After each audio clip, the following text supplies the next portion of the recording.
Dayton Area Chamber of Commerce. And all about that is in the program. The other thing, he was CEO of the Home Builders Association prior to being Chamber of Commerce. So Phil, would you like to come up?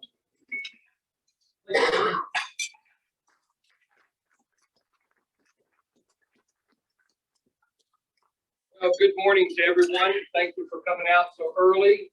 It's really nice to see all of you here this morning, and especially because I know so many of you sitting in the room, because over the years between the Chamber of Commerce and between Presidents Club and visiting maybe some of your service clubs over the years, or being involved in other community areas, I've got to know a number of them. So it's really good to see so many great faces so early. But let me tell you something about early. Now, I don't know if some of you are now like me or not and are supposed to be retired. Did I say supposed to be? You heard that right? Supposed to be retired. I was talking to Father Jim here at breakfast, and he says, yeah, sometimes you're busier when you're retired. And I've actually heard people tell me that you, oh, Phil, you'll stay busy and you know, you'll find things to do. Well, quite frankly, that was a fear that my wife had, that I would not find something to do and that I would be home all the time in her way. Well, that's not the case, because I have found plenty to keep me involved. And I want to talk just a little bit about that, about you being involved and you helping us get others more involved and more engaged. But going back to my comment about retirement, folks, when my wife last night, we went to a concert of praise. We saw Happy Get Together tour. Now, some of you are too young to even remember who some of these bands were, okay? Some of you don't know who the Cowsills were, or the Association, or some of the other ones that were there last. The Vogues, they were probably one of the older groups that played last night. Did a great job. What I told her, I said, I've got to get out at 4:45. She said, what? And I said, I got to get up at 4:45 because I'm going to Presidents Club breakfast. She says, well, can't you be late? I said, not today. They got me doing stuff. And she says, you don't get up that early anymore unless you're going fishing. And there's some truth to that. I want you to know that. There's some truth to that. But I'm glad to be here, and I am here. I don't know what I'll be like today at about 3 o'clock, but I'm here already. And I was here 20 to 7, and it was a little sparse out there in the parking lot. And I'm thinking, well, how come I showed up and nobody else is coming this morning? You know, was it me? I scared you guys off.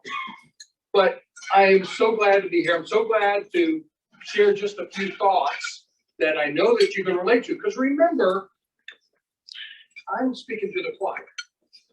Because today is a celebration, if you will, of volunteerism.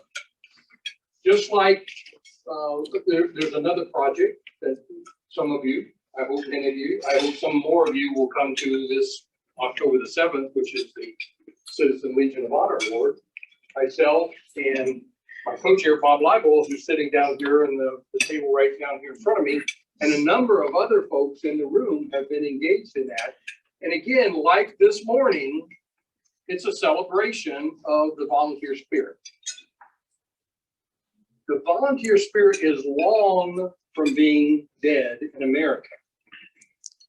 But let me just share with you a warning. These last 18 months have not necessarily been great for volunteerism. They've not been great for business. You heard Larry say that I used to run the Chamber of Commerce. So I was the guy that was trying to get out there promoting pro-business issues. And it's been tough for a lot of businesses. And I can go on and on and on about that. But you know what I'm talking about, especially if you had a particular favorite restaurant that's maybe no longer in business. Things got so tough And finding great employees must be so tough that they end up closing the doors. But let me talk about volunteerism, because during those somewhat idle months, we had a lot of people, not just us sitting in the room, but we had a lot of people, including younger people, that were not as engaged as we had hoped that they would be. Compound that with a continued concern for a new variant in COVID, which is, by the way, affecting younger people.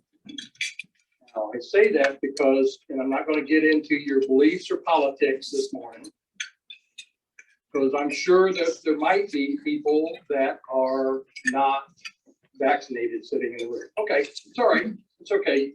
I believe you have the right to make that decision.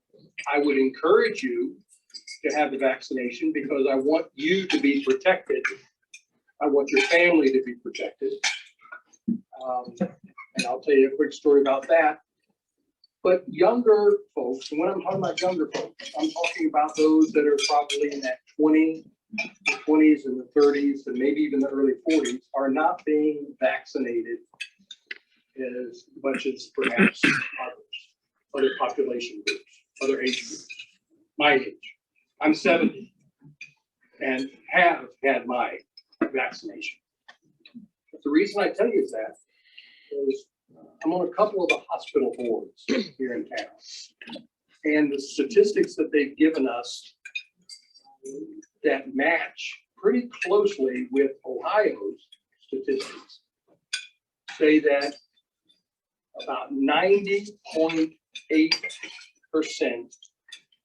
of the people that are being hospitalized for COVID still, much of it is the Delta variant, which is spreads very easily, by the way. But they are non-vaccinated individuals. They have not been vaccinated. So let me tell you a quick story, and then I want to get back to volunteers. I have had COVID. I was the grand recipient of having COVID right after Christmas. My wife and I were, I retired from the chamber in July of 2020. I will say that again. So that's just over a year ago. Tried to go to California. My wife and I like to go on trips where we drive and see America. So we were going, this trip was, she had not ever seen all of the Pacific Coast Highway out there in California, Oregon, Washington. And I was going to take her on a pretty long trip. I've seen most of it in my travels over the years. But COVID kept us from doing that. That was going to be the very next day after August 1st. I'm going to go out there to San Diego and go north. Then we were going to go to New Orleans and then hug the coast to Florida and go back to see my mom, where I'm from. I'm from South Florida. And COVID stopped that. And so finally we get to Christmas, and my wife loves to spend Christmas. Our kids, we're blessed, by the way. Our kids stayed right here. We're from Beaver Creek. Our kids stayed right here in Beaver Creek. So we're blessed with children and grandchildren. I think the furthest one is 9 minutes away or something. That's pretty good. So for some of you, because you know some of your kids have scattered to the four winds. So we wait till after Christmas so we can spend Christmas with the kids and grandkids. And then the last few years, we've been getting in the car and driving south. And I always like to stop below Atlanta. So we stopped below Atlanta. So we'd have the first night kind of through that Atlanta traffic. Then the next morning I said, you know, this time before we go all the way to Delray, I want to take you to where my grandfather was born. My family, I'm a 5th generation Floridian, so my family goes back to deep roots of Florida. And so we went to the little town on the East Coast called New Smyrna. Probably no one in this room has ever heard of New Smyrna. But that's where my grandfather was born. I go back to there a lot. It's a great little fishing village. And I wanted to show her New Smyrna. So the next day we're driving along and she says, you know, I don't feel very good. And I said, well, maybe it's just driving in the car. And she says, nah, I know my body and I just don't feel very good. So we get to New Smyrna, check in, unpack, walk down the street, a tiny little street to a restaurant that we had a reservation to. And she ordered a glass of wine. She says, I can't taste this. I didn't want to panic. So I said, oh, it's probably nothing. It's going to be okay. And so then we ordered a great meal, just a great meal. And she says, I can't taste food. We better probably have testing. So we looked it up. It was on the phone. She could literally look at her phone. She said, and this was Sunday. So this is our first night in Florida. So she looked at it and she says, okay, the city and the county or health district have a little thing, quick test. We can go tomorrow. She set up for a little appointment. We walked in and it was so efficient. It was great. We were in the line and done and swabbed less than 10 minutes. Less than 10 minutes. That was pretty good. And then they said, you'll know within 12 minutes, the results. That's pretty efficient. So sure enough, we're driving back to the hotel and my phone dings, and rather than try to read the text in the car or whatever, I pull over and get into a little parking lot and open up my phone, and she says, what does it say? And sure enough, it says not, for this is me now, right? Not detected. She goes, oh, I'm so glad. So it couldn't have been, she barely got those words out of her mouth and her phone dings. And so she unlocks it and hands it to me and she says, I think you better read it. So I looked at it. She says, what does it say? And I said, it says detective. So she said, so what are we going to do? So we sat in that parking lot for the next half hour discussing what are our options. One of the options was not to put her on an airplane. That's not the right thing to do.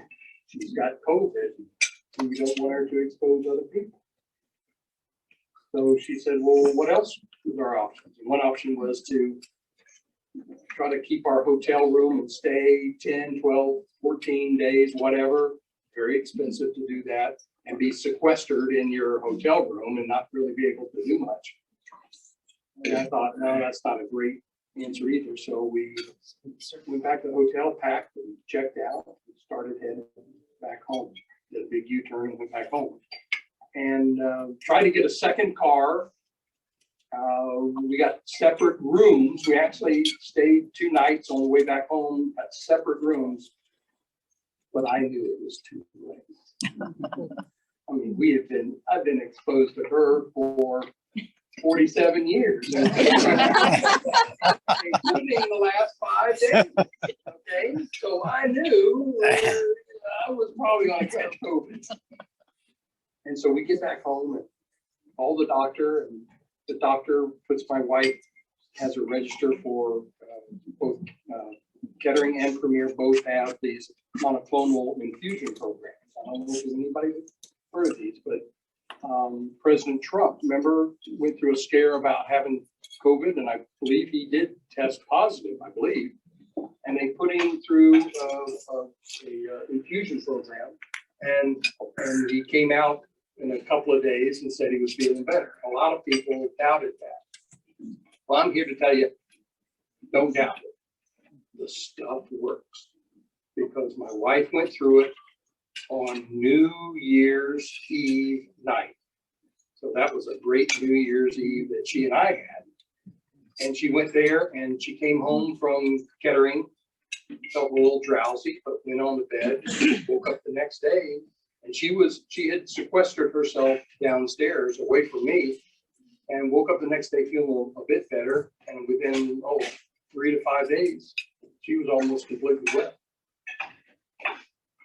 from symptoms standpoint. Well, about the end of that, I get it, right? So it finally catches up to me, so I go through it. So I tell you that story because I've had COVID, I've had the infusion, then I went and got 2 shots. So I got more antibodies than you can shake a stick at. At least I hope I do. But the reason I tell you that whole story is because a lot of the younger people who we are trying to attract to our volunteer group haven't had those injections, haven't had the medications yet, And some of them are not being involved out in the community as much as they used to, or as much as they should. And that's making it difficult for all of us sitting in the room to try to encourage those people to join our organizations and get more involved. But we are a nation of joiners. We are a nation of volunteers. And for several hundreds of years now, this country has shown its propensity to go out and serve other people through their volunteer efforts. And I don't think that that will stop. But it's certainly these last 18 months has had some challenges. So I go and I look, and if I was to talk to you about your clubs, I might find some of the same issues where you're trying to not only attract more members, but you're also realizing that you want to attract maybe some younger members, however you want to define that. 20s, 30s, 40s, 50s, whatever that might be. And that's something that I think that we have to do, and we have to figure out what are they looking for. My club, I'm in Dayton Rotary. Brian, right? So we're in Dayton Rotary, right? We've got a great club. We've gone through that Zoom and through that stuff that's not been as lively and as exciting as it was when we would get together and have fun and chat and network. Young people certainly are looking for those networking opportunities. They still are. The smart ones are anyway. Some of them don't yet know about that, and they don't take advantage of that. And I think that's something that we have to figure out. How can we all be more active in our clubs? Not just meetings. No offense to networking, no offense to coming to a luncheon and networking with the people that you're sitting with at the table. But what about the other things that you do? And I know most every single group in this room and a lot outside have some outstanding things that they do for their community. And sometimes it might be communities, it might be a couple of cities, it might be regional, or it might be right in their town where their club might exist. All of that is fantastic because we need that so much in our country, especially right now. You know, you think of the help that government gives, and it's important to us. But there's also not for profits, and there's also non-governmental entities like the private sector that are all trying to help where they can. So I say to you this morning, I just leave you with a thought. Don't forget to ask. I joined the JCs in 1971. JCs, you don't hardly even hear much of them. That's a shame because they were a great organization. But I was waiting for someone to ask me to join instead of me going up and saying, how do I pay my $35 so I can get involved? And I literally came to every meeting for over a year. Let me say this again. Because a lot of you guys have meetings, sometimes weekly, sometimes monthly. So I came to every meeting for a year. Still, no one had asked me to be a JC member. I think they assumed I was a JC member, I guess, because the president came up to me. Woody Stroud was the president before, I think, or just in that segment about that same time, maybe, or just thereafter. And they came up to me and they said, Parker, when are you going to pay your dues? And I said, when is somebody going to ask me to join? They go, nobody's ever asked you to join? I said, no. And they go, my God, you've been around here for like ever. And I said, I know. So I tell you that here's a guy that wanted to join, that wanted desperately to be involved. And I still didn't get that chance until maybe the right stars, the moon, the sun, everything aligned, and someone like the chapter president came up to me and said, why aren't you paying your dues? So I say to you, thank you for your service, but we've got to get more and others involved. And it's a difficult task, but we've got so much to offer in this community, great community, a community that shares and gives back a lot. And I'm very proud to have been involved in it for a lot of years. And I'm very proud this morning to be involved in sharing with you some of the great achievements that some of the folks this morning that are going to receive some accolades for their involvement and their recognition by their clubs. And again, I go back to one of my earlier statements, because this morning really is about a celebration of the volunteer spirit. And I thank you for that. And I'm going to start with the help of our president. I'm going to start, and we're going to get some awards out this morning and our thank yous. And let me just make sure that, and I'm sure Larry will say this too, but let me make sure that before we start, I do two things. One is to make sure you hear how grateful we are for the work that you do, and we hope that you pass it along. The second is there's still opportunities, and I think that maybe it's in your program, but I'll even announce, I've even got a sheet here to announce it, some of the activities coming up with the Presidents Club. I know, let me just share with you just a couple before we start our program. August 18th is our speaker, or is our Engineers Club program with Speaker Judge Walter Rice.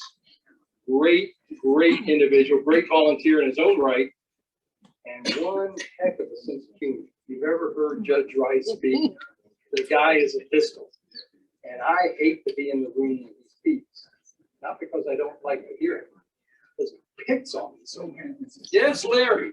Also, our sheriff will be there speaking. The sheriff will be there too. Fantastic. All right. Glad to have you, sir. So that is fantastic. September, I think the meeting scheduled for September 15th, one for the 20th. I mentioned October 7th is the Citizen Legion of Honor at the Dayton Convention Center.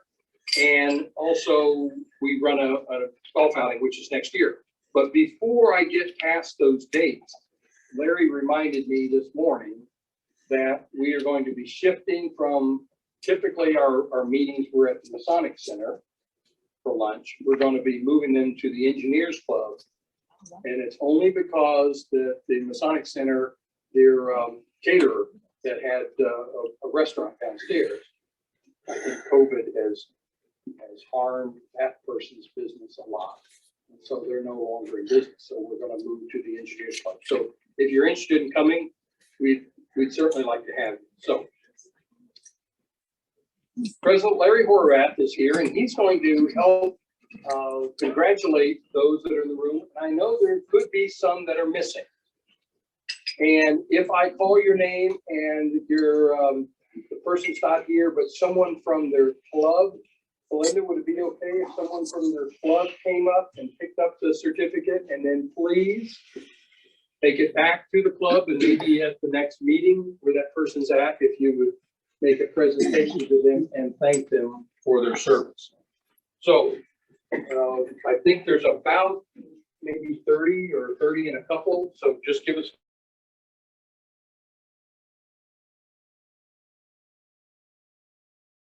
And I'm going to read a little bit of the bio so you can see how active these people have been. The first special award is to Bobby Brookhart. Bobby, are you here this morning? Yes, Bobby. Your wife is. Okay. Would you like to come up and receive your certificate? And as you're coming up, I'll read this. Bobby Brookhart has been an avid volunteer, deeply involved in the Presidents Club of Dayton as the photographer who did his work very professionally, never taking any payment for his services at our annual awards breakfast in the Citizen Legion of Honor Award. His photography work was loved by everyone.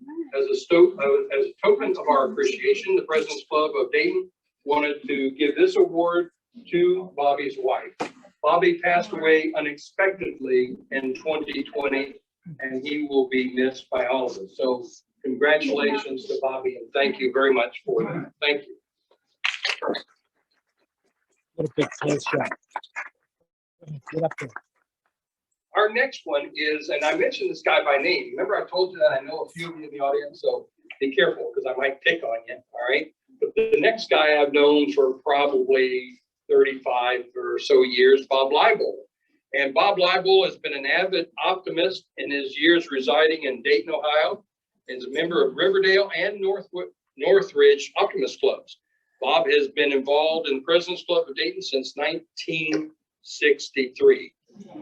Now, I was born before 1963, but not that long before that. So 1963, and was president of the Presidents Club twice. Dr. Bob, as we call him, has been key in the Citizen Legion of Honor Award by co-chairing it for more than 20 years.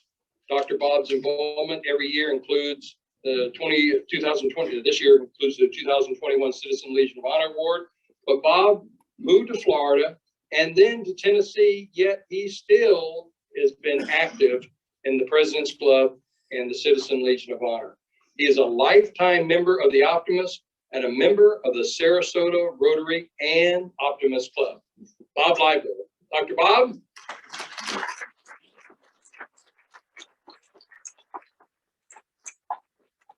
Come on up, get your picture taken. I love you. I love that guy because he's my co-chair. And the stuff I don't like to do, I give to Bob. So Bob does it. From the Altrusa Club, Caitlin Green. Caitlin, are you here? Caitlin, yes, come on up, please. Come on up and I'll read a little bit of bio about you, okay, as you're coming up.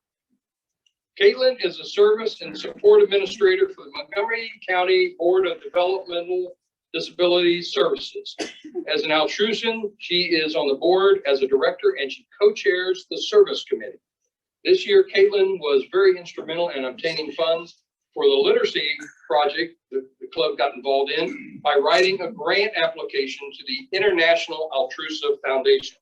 These funds are being used to purchase books to give at no charge to adults and children at a local food pantry. Caitlin, thank you very much.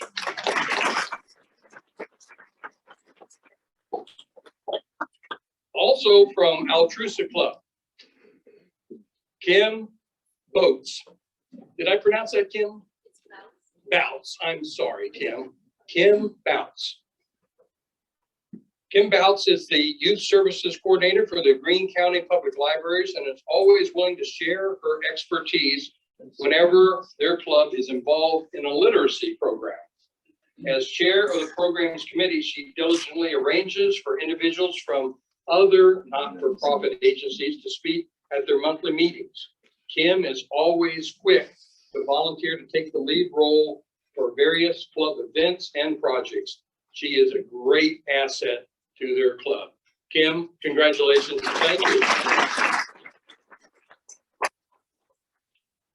The next one is from the Beaver Creek Women's League, Tiffany Novak. Tiffany, are you here? Oh, there she is. Hi, Tiffany. Come on up. A few years ago, Tiffany agreed to accept the position as vice president of the Beaver Creek Women's League, understanding that she would serve the following year as president of the club. Little did she know that that year would bring, when Tiffany moved into the office of the president of the Beaver Creek Women's Club in July 1 of 2020, the pandemic was in full swing. Tiffany quickly utilized her management skills to make sure that the Beaver Creek Women's League's business and meetings went on and included orchestrating Zoom meetings for members and help them continue to engage. While the league's annual luncheon was postponed, scholarships and grants to community groups were still awarded. Tiffany's leadership saved the year for that club. Tiffany, congratulations. Also from Beaver Creek Women's Club, and I didn't see her this morning, did I? Is Carol Graff. And Carol Graff is a dear old friend of mine that's I've known for many, many years. So if someone will come and pick up Carol's for her and take it back and make sure that she gets it with our great esteem. Thank you. Carol Graff has always been involved in the community. Carol is a founding member of the Beaver Creek Women's League and has served on the Beaver Creek Township Board of Zoning Appeals and as a Beaver Creek trustee and the Committee of 11 that fought for the incorporation of Beaver Creek. After a lifetime of dedication to the Beaver Creek community, she was awarded the prestigious E.G. Shaw Award for community participation in 1999. A few years ago, the league needed a treasurer, and Carol agreed when asked. After a lifetime of all she had given, she just couldn't say no. Carol served beyond what was expected and made several changes to the record-keeping system that benefits the organization to today. So our congratulations to Carol. Please give her our best. Presidents Club of Dayton, Al Harmon. Al, did I see you? Did I see you? Yes. Hey, Al, come on up. Al Harmon has been the president of the Civitan Club of Dayton many times. Many times, it says. Too many to count, it says. He is currently the club treasurer and the governor of the Civitan Cardinal District. In addition to his many duties, he always finds time to pick up one of our Civitan Club members who no longer drives to our luncheons and gatherings. Al Harmon can always be counted on to get things done when you need him to do a task. Amen. Amen. Amen. The Civitan Club really appreciates all the work that Mr. Harmon is doing to help our club achieve its many goals in the Dayton community. Congratulations, Al. Great job. Civitan Club of Dayton, Margaret Bruckmeyer. Margaret, I saw Margaret. I know Margaret. I've seen Margaret around for many events over the years. Civitan, she's viewed as a change agent who utilizes her servant-style leadership to bring out the best in people and can help make a difference in the place where they live, work, and volunteer. Using her diversified scope of practice as a family nurse practitioner since 1973, has followed Bruckmeyer to serve as Ohio's American Cancer Society's Division Board Chairman in 1998 and 2000. Past president of the Nurse Organization of Veteran Affairs, and now president emeritus of the American Veterans Heritage Center. She's currently president of the Women's Club of Dayton Foundation. For her volunteering activities within a myriad of not-for-profit groups, Bruckmeyer was inducted in Ohio Veterans Hall of Fame in 2008. Bruckmeyer's major volunteering focus is to have the actions and works of the historic Dayton Women's Club continue as a variable and viable community asset by enhancing its mission to empower young people to advance themselves educationally, professionally, culturally, and personally. Congratulations, Margaret. From the Dayton Arab American Forum, Basil Yanes. Basil? He's not here. He's not here? So will you come up? Dr. Yanes is a past president of the Dayton Arab American Forum and has worked behind the scenes for DAAF to raise money for not-for-profit organizations in the Dayton community. He recently retired from practicing medical oncology and has served his patients and the community for 44 years.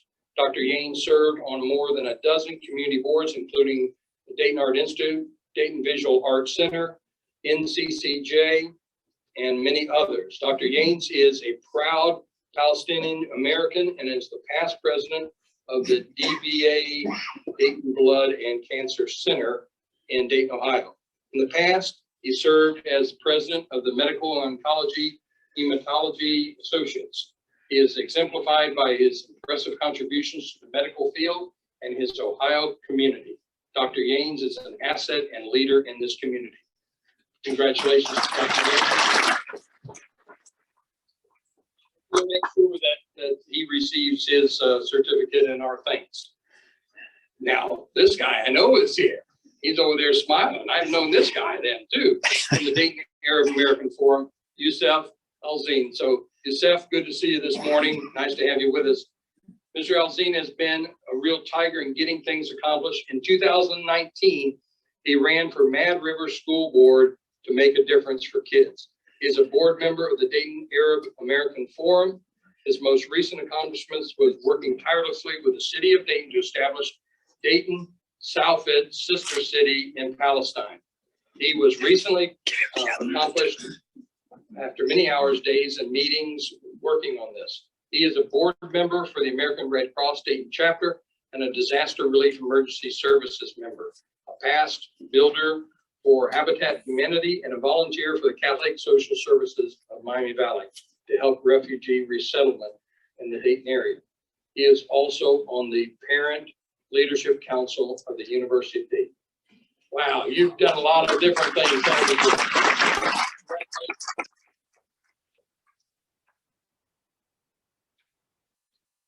From the Exchange Club of Dayton, Dennis Hawley.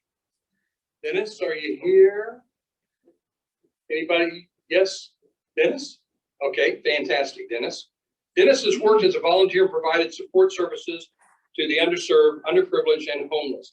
He helped to empower and motivate positive changes in their behavior. He volunteered with the Circle of Vision Keepers for 10 years, working in the food pantry and the clothing shop.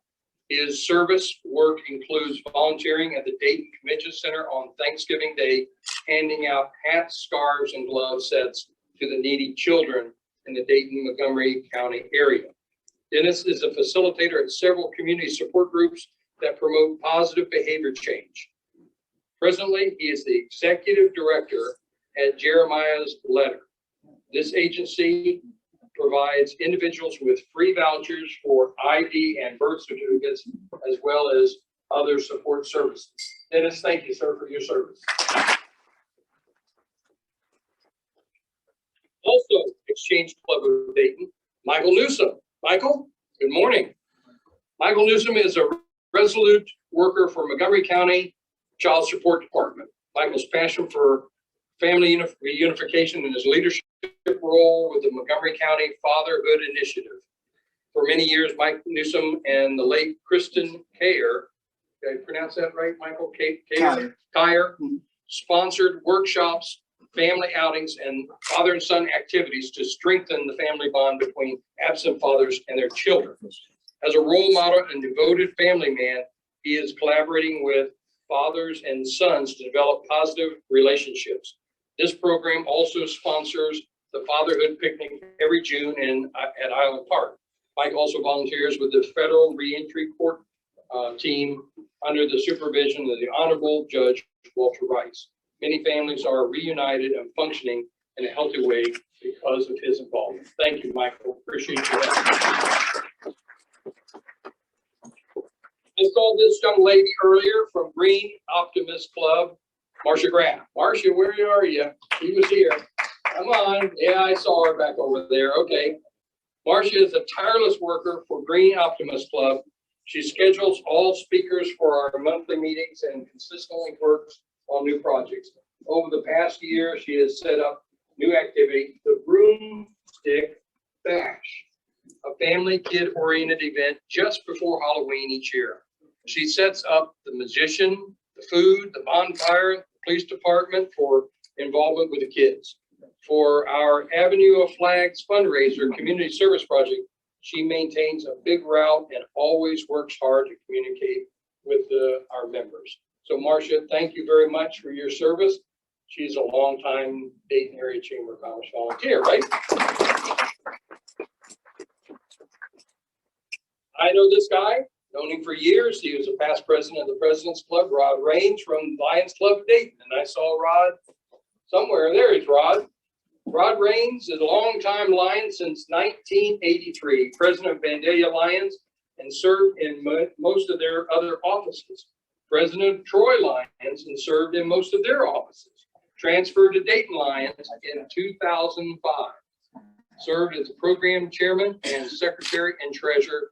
served as president of the Presidents Club. What year were you president of the Presidents Club? Rod? What year was you? Rod, I'm sorry. what year were you president of the Presidents Club? No, I don't know. He didn't know. 94. Hey, Rod, Well, let me tell you, if Rod don't know, then what do you think I'm supposed to know? You didn't know? Thank you, Rod, for your help. Lions Club. Thank all the other recipients that have done more than I have. Oh, everyone has done a yeoman's job here. Lions Club Miamisburg. Mary Fritz. Mary, are you here? Yes, there you are. Hi, Mary. Good morning. Mary Fritz joined the Miami's Lions in June of 2012 and has made a lasting impact to this club and to the community of Miamisburg. Lion Mary is first and foremost a dedicated mother to her family, has been very active with her children's school activities. Lion Mary has managed to bring that same spirit to the Lions Club and the community of Miamisburg. Mary has also served 2 terms as president, first vice president, and 3 terms as the club coordinator for the Lions Club International Foundation. The Fritz family has been a true blessing for the Miamisburg Lions, and they are all great members and always there to support all of our community projects and the club that they are involved in. Mary, thank you so much for being a great Lion. Another Lions from Miamisburg. What? It must be a great club, right? To have great people like this. Terry Miller. Terry, good morning. Can you make it okay? Yes. You're going to try it without the scooter, huh? Okay. All right. Terry Miller is a true dedicated member of the Miamisburg community, has been an active member of his church, the Lions, and the community of Miamisburg for years. Lion Terry joined the Lions in October of 2006 and has served as president on 3 different occasions, as membership chair on 3 different years, and currently Terry has chaired an annual golf outing for the last 12 years to raise money for homes for our troops and to support local projects in the community. Lion Terry's efforts in Miamisburg Lions have donated in excess of $10,000 for his worthy cause. Terry is a dedicated family man, friend of the community, and is always available to help out as a neighbor or friend. Terry, thank you, sir, for your help and your work.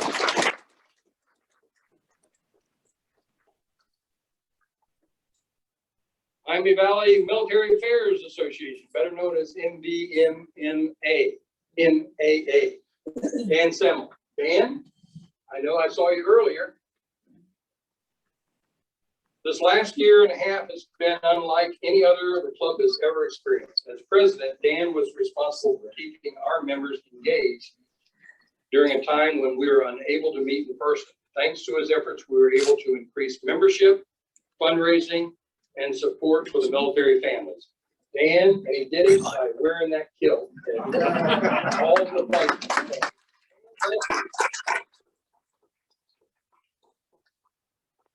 What a brave soul. I don't think I could do that. Not with my old knobby knees anyway. Also from MVMAA, Miami Valley Military Affairs Association, Lynn Stokes Crow. Lynn, the last year and a half have been unlike, as we said, to our club, a great challenging experience. As secretary, Lynn was responsible for keeping our members engaged during a time when they were unable to meet. Thanks to the efforts, as you heard, this group was able to increase its membership, fundraising, and support for its military families. Thank you, Lynn. Appreciate your assistance.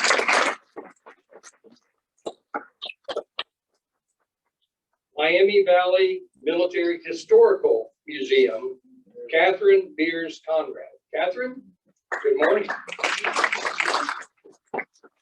Catherine is heavily involved in providing direct support to the veteran patients and their families at the VA Medical Center.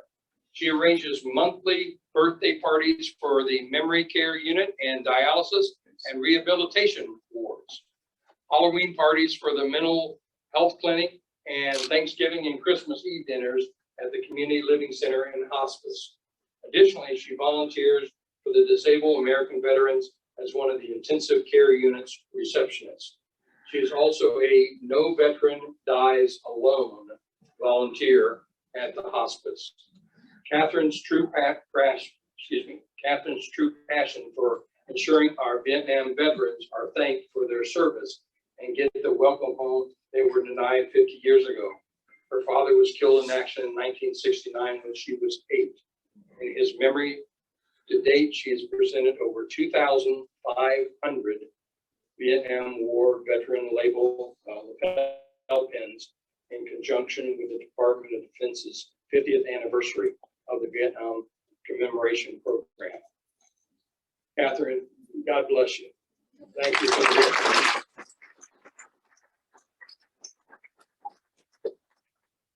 Also from Miami Valley Military Historical Museum, Brent Davidson. Brent is active in various veterans organizations such as the Veterans of Foreign Wars Auxiliary and is the commander for Disabled American Veterans of America Auxiliary Unit 9. He is the museum's chaplain and serves as the chaplain for the Department of Ohio's Sons of Union Veterans of the Civil War. Brent has spearheaded a Memorial Day program honoring Native American veterans. He also maintains memorials at the Dayton National Cemetery and other sites in the area. Each quarter, he replaces the Medal of Honor flags on the 5 recipients' graves. Each month, he passes part of the cleaning and maintaining of the graves at the old Greencastle Cemetery, and has amassed more than 7,000 volunteer hours at the Dayton VA Medical Center. He volunteers for the annual Patriot Freedom Festival, as well as numerous programs in the VA nursing home and hospice. Thank you, sir. Thank you for your time. Montgomery County, pal, Larry Lane. Larry, I saw him back there. Come on up, Larry. Good morning. Larry Lane has been employed by Montgomery County Sheriff's Office for 25 years. Having served as the jail chaplain and community resource officer, he utilizes a faith-based approach to reach, educate, and engage our diverse community. Larry has been a longstanding member of the Montgomery County Sheriff's Office, PAL board, serving as a trustee. He also leads students taking a real stand, the STARS program, one of the board's partnering programs.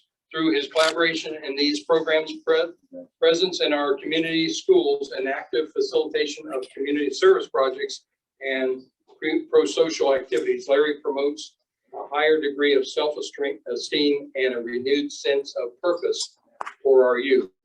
This nomination celebrates the unselfish commitment Larry has made to reinforce a sense of community among those he reaches. Larry, we thank you for your continued outstanding service to the Sheriff's Office, our board, and the community we serve. Your dedication does not go unnoticed. Thank you, sir.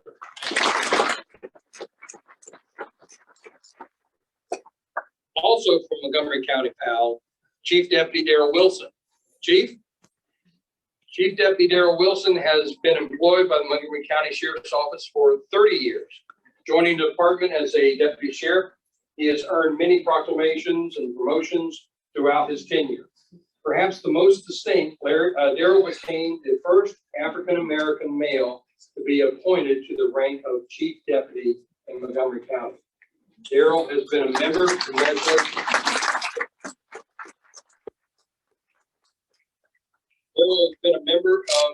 County Sheriff's Office PAL board for 25 years and currently serving as the Vice President. He is also an active member of Montgomery County's Youth Mentoring Program. Darrell successfully utilizes these platforms to reach the youth in the community we serve, striving to support their development of strong, positive attitudes toward their communities and law enforcement, and the enhancement of their individual strengths and leadership skills. This nomination celebrates both the accomplishments of Chief Deputy Darrell Wilson and the commitment he's made to our community. We thank him for his pledge to guide our youth toward becoming a resource to our community. Again, your dedication does not go unnoticed. Thank you, sir.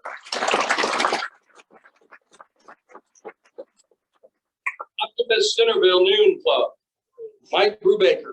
Mike?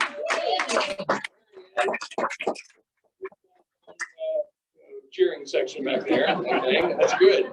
Way to go, Mike. You brought the whole family, didn't you? A member since 2008, Mike Brubaker has served on the club's board of directors as a key member of the technology committee, has helped with a haunted trail, served on the tree lot, helped with bike rodeo, coached top soccer, attended social events, and can be found cheerfully checking in guests at the Build-A-Bear registration table. Moreover, Mike is an invaluable member of the club's largest fundraiser, the Avenue of Flags. His customer service and calm demeanor with subscribers is impeccable and helped with the unprecedented growth of more than 500 flags in 1 year, a 21% increase. His technical expertise in creating intricate yet easy to follow routes for the Avenue of Flags and those volunteers make him an invaluable member of the team. The Centerville Noon Optimists are delighted to name Mike Brubaker their 2020 Optimist of the Year. Congratulations.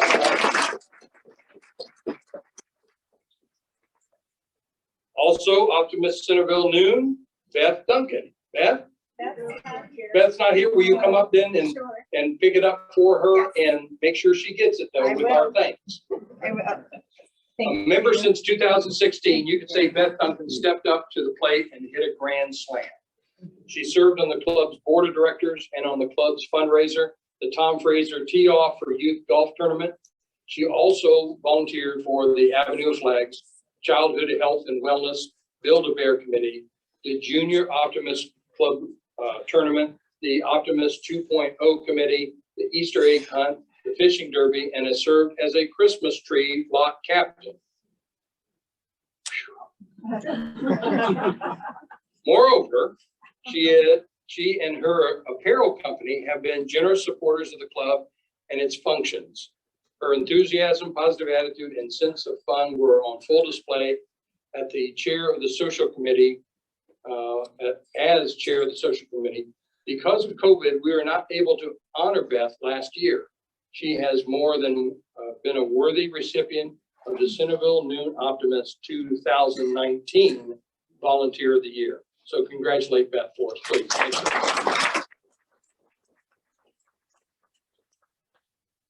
Larry, are you giving this to yourself? Yes. Okay, all right.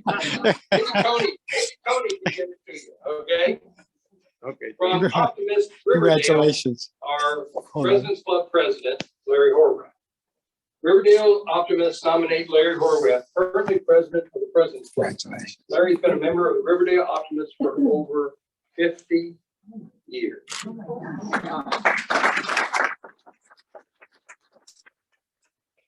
Congratulations. Supported their fundraising efforts, their participation with the Boy Scouts, and involving his family in many of their activities, including Kids Day in the Park. Larry also attends our weekly meetings regularly. In 1991, Larry chaired the fundraising efforts of the President Club in raising money for our Sinclair College scholarships and has been involved in presenting the scholarship winners at the Citizen Legion of Honor lunches in October. Larry volunteered to be president of the Presidents Club last year, which was a difficult one for all of us. Thank you, Larry, for all you do for both of these organizations. Larry, thank you.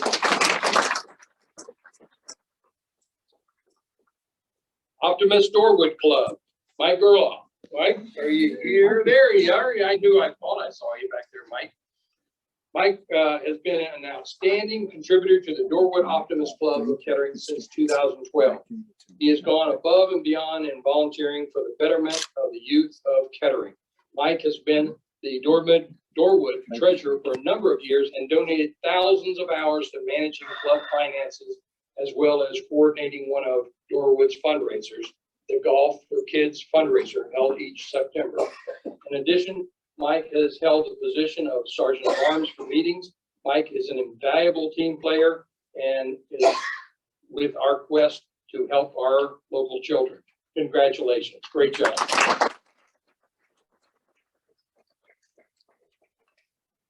From Dorwood Optimist Club, also Mike Athmeyer. Mike?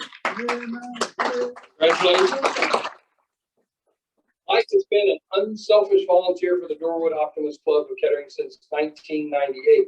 He has taken on many tasks in the mission to improve the lives of young people in the Kettering community. In addition to helping with our many youth projects, Mike has been a leader in our largest fundraiser, the Avenue of Flags. Further, he composes and edits our weekly Dorwood Bulletin. Mike performs many club duties, which include acting as club photographer and publicity chairman.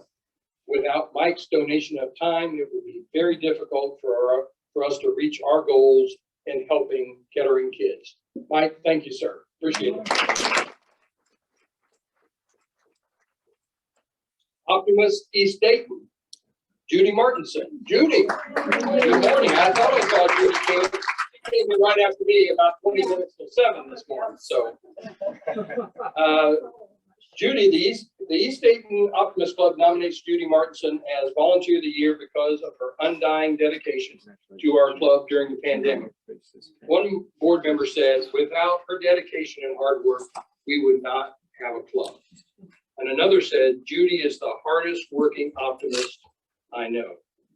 Her efforts include organizing and scheduling Zoom meetings, communicating with members, keeping all financial records, serving on the Sinclair Scholarship Committee, which awarded 12 scholarships in 2021. Helping with Respect for Law and Kids Day in the Park, Judy also exercised leadership in important club decisions about Wright State Optimist Club and Junior Optimist Club at Ruskin School. If not for her efforts and attention, it is likely that the club would have disbanded. We are incredibly grateful to Judy for keeping our club afloat during these challenging times, and therefore bestow the honor to her of Optimist of the Year. Congratulations, Judy. I know this guy too, and I haven't seen him in a while, but John DiPietro from the PERI Montgomery County chapter. John, come on up. Good to see you. John, District 3, Chapter 6, Montgomery County nominates our former district representative and now PERI treasurer, John DiPietro, for Outstanding Volunteer of the Year. 8 counties in West Central Ohio have been served by Mr. DiPietro with distinction from before the onset of the COVID pandemic. He has worked tirelessly to ensure that our public employee retiree benefits are protected. His vigilance recently helped prevent a 2-year cost of living freeze and the loss of Ohio General Assembly Retirement Committee oversight from being added to Ohio's 2-year budget bill. During the pandemic, he hosted and helped host our chapter's monthly meetings using Zoom communication software so that our members were informed about retirement issues at all levels. Recently, PERI went through 3 treasurers. Showing concern, John volunteered to become the treasurer. He is an Ohio asset. John, thank you, sir. Good to see you. I know this individual. Seen Fran here this morning, have I? I don't think so. No? So Brian, are you going to come up and pick up Fran? Fran Rickenbach from the Rotary Club of Dayton. Fran is our outstanding club member. Her role as teleconference meeting facilitator kept our club together in the teleconferencing environment over the last 15 months. Get a photo of this. Pandemic. Attendance averaged 70, and several meetings we had just over 100 participants. The board of directors appreciates all her work and efforts to encourage social discussions using Zoom chat rooms, small group meetings. The addition of the chat rooms sustained us as we were growing weary of teleconferences. I know how that can be. I've been there. I know what you're saying. Prior to the small group chats, the social aspects of the club were lacking, and we needed to connect in some way. Thanks to Fran, we were able to discover again why we enjoy our club so much. We continue to appreciate her efforts and meeting as we've held our first multiple access meeting starting in mid-June. Her input has been vital as we work through both access via Zoom teleconference and in person at Sinclair College. Respected Rotarian Cassie Barlow informed us that our first multiple access meeting, June 14th, was the best meeting she had participated in that attempted to use multiple access. Certainly, we attribute her experience to her technical skill set, her good-natured spirit, and ability to connect with fellow Rotarians as they enter the teleconference portal and are assigned to small groups. So please thank Fran for us and give her our best. Thank you.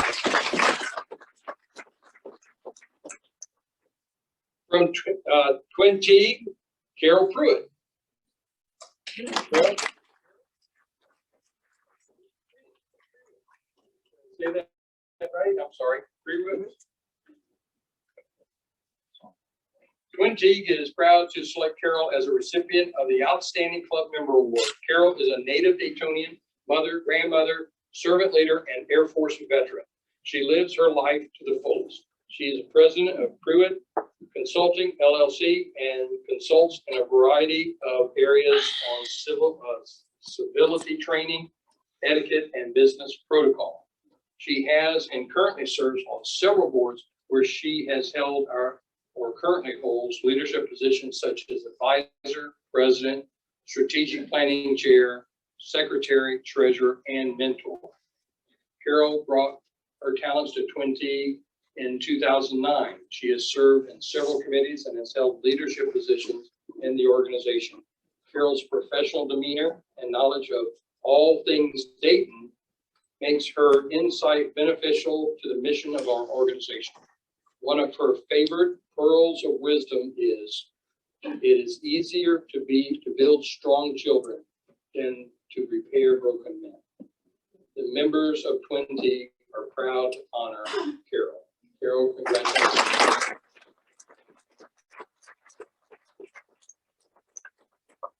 And additionally, from Twin T, Yvonne Curry. Yvonne, good morning. Twin T is honored to acknowledge Yvonne Curry as one of our outstanding club member recipients. A native Daytonian, she is mother and educator who has spent her life motivating children in this community. She received a bachelor's degree in education from Kent State University and a master's degree in school counseling. Yvonne retired from Dayton Public Schools, where she spent 38 years teaching children with hearing impairments and disabilities.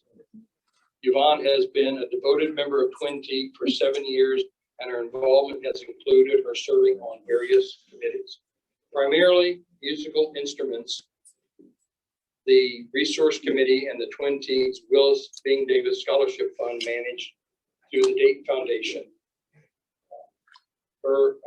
A scholarship award to seniors in high school who are pursuing college degrees in art.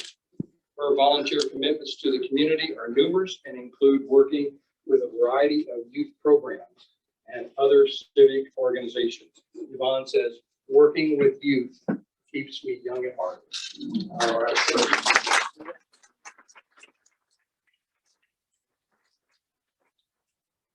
Before I turn the podium back over, is it to Larry or to Father Jim? Okay, or to Belinda.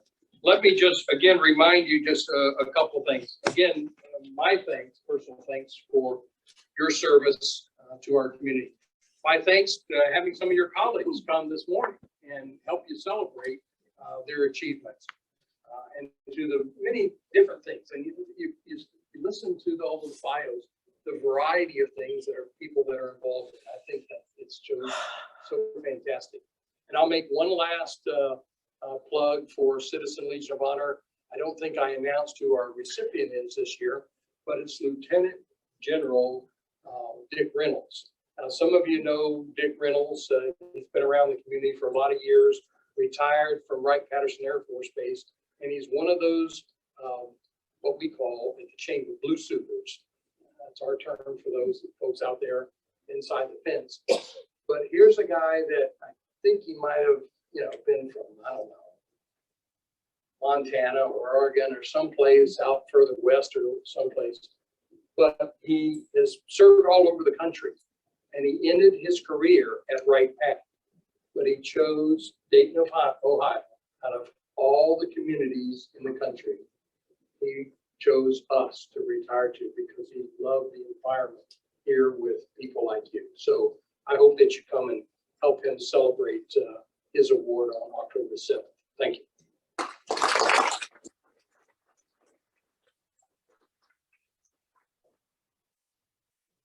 Thank you, Phil. You're probably out of breath by this time. Just about. I would like to introduce you to Linda Huffman, the lady who put this breakfast together and did all the work to make this happen.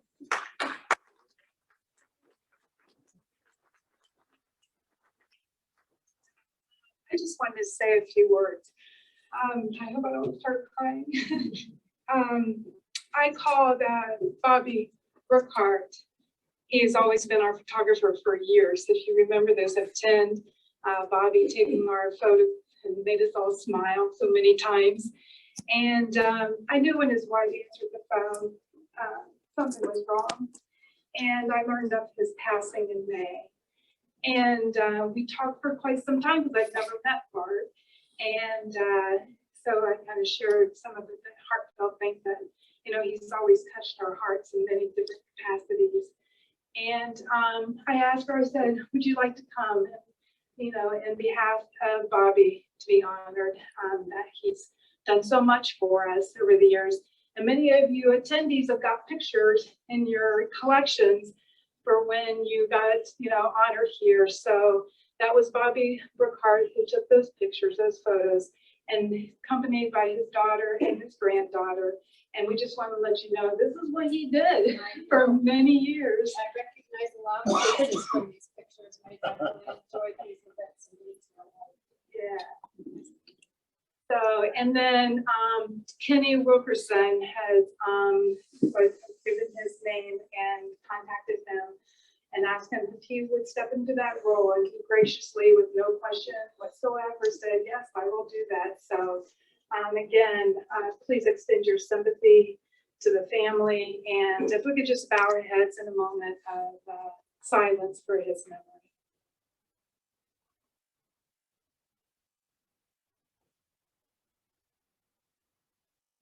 Thank you.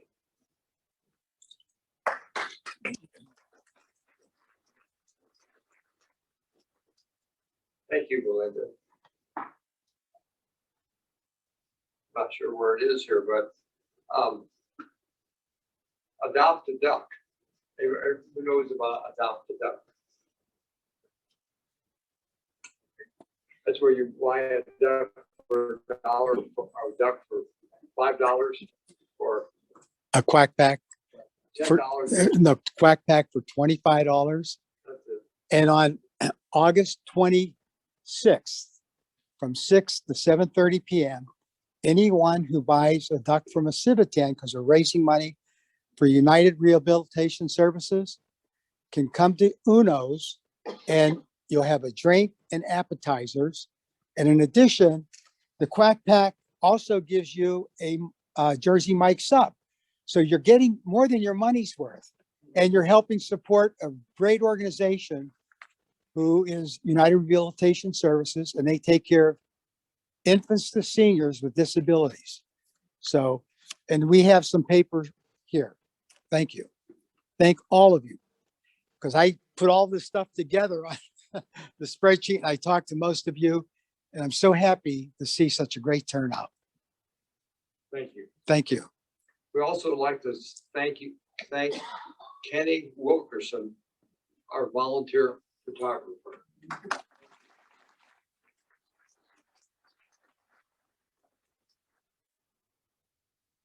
Next Wednesday, August 18th, the Presidents Club will have its monthly meeting at the Engineers Club. The speakers are Walter Rice and Sheriff Streck. Am I saying that right? And I'm going to invite all clubs to come, one or two people. I'm just curious, how many are you interested in coming? Put your hand up.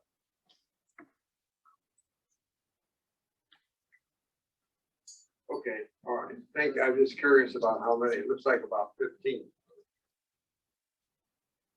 But thank you very much for coming this morning. And Father Jim, would you like to give our benediction?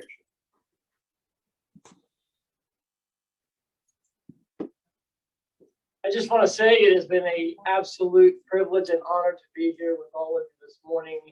There is a great quote from a movie that says there is nothing stronger than the heart of a volunteer. And that's definitely evident today by all those who have received awards, those who haven't, and those who cannot be here. And so from the bottom of my heart, I want to say thank you, because it is all your work that keeps our community going and keeps our community strong. So thank you. And recognizing that all good gifts come from above, let us bow our heads. In the name of the Father, and the Son, and the Holy Spirit. Heavenly Father, we thank you for this time together. We thank you for all the beautiful people that you have brought here and those who could not make it, those who you have raised up, who give so freely of their own gifts. And we ask that you continue to bless us, to send us your grace, and that you might raise up more and more who might give to our community. We ask this as in all things through Christ our Lord. Amen. Amen. Thank you. Thank you.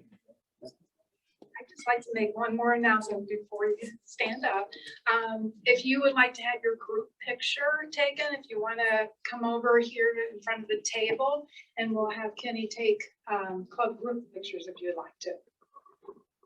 Assemble quickly and get it taken so everybody can get it done.